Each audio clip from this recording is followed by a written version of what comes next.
오늘의 333 뉴스입니다.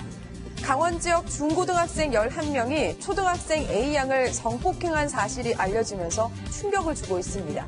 일부 학생은 불법 촬영과 협박도 한 것으로 드러났는데요. 더 충격적인 건 지난해 11월에는 피해자 자신의 어머니 남자친구로부터도 성폭행을 당한 것으로 알려졌습니다. 이 남성은 구속돼 재판에 넘겨졌고 피해자 A양은 병원에 입원해 치료를 받는 중입니다. 최순실 저격수로 불렸던 전 K스포츠재단 부장 노승일 씨가 음주운전을 하다 적발됐습니다.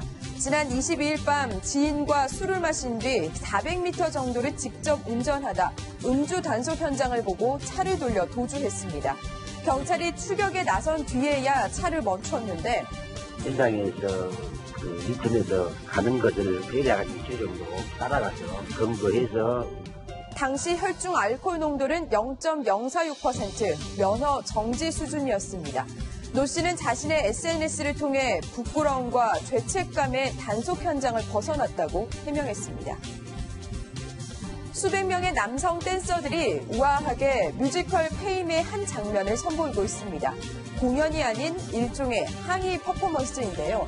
대상은 영국 조지 왕자가 발레 수업을 좋아한다는 내용을 전달하며 남성 발레를 비웃듯이 말한 미국 ABC 방송의 진행자 라라 스펜서입니다. 계속된 비난에 진행자는 자신의 SNS와 생방송에서 직접 사과했습니다.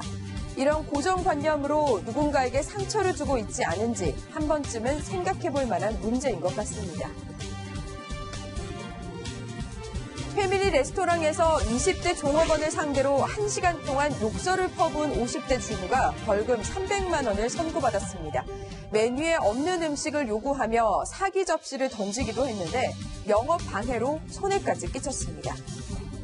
아들의 여자친구에게 마약을 강제 투약한 혐의를 받는 50대 남성이 신고 12일 만에 검거됐습니다. 이 남성은 마약 간이 검사에서 필로폰 양성 반응까지 나온 상황. 경찰은 성폭행 시도 여부도 조사 중입니다. 탄산음료 용기로 많이 쓰이는 색깔 페트병이 12월 25일부터 사라집니다. 투명 페트병은 각종 케이스를 만들거나 등산복의 기능성 섬유로 활용되는데요. 색깔 페트병은 용도가 한정돼 재활용에 걸림돌이 되어왔습니다. 추석 연휴 기간인 9월 12일에서 14일까지 4일간 전국 고속도로 통행료가 면제됩니다. 단 연휴 마지막 날인 15일은 예외입니다. 30, 40대 미혼자의 부모 보험 가입 비중이 기혼자보다 4배 가까이 많은 것으로 조사됐습니다. 부모 봉양에 대한 부담 때문으로 보입니다. 최근 5년간 어린이 아토피 피부염 환자는 줄고 성인은 늘어난 것으로 나타났습니다. 생업 전선에서 적절한 치료 관리를 못했기 때문입니다. 지금까지 333 뉴스였습니다.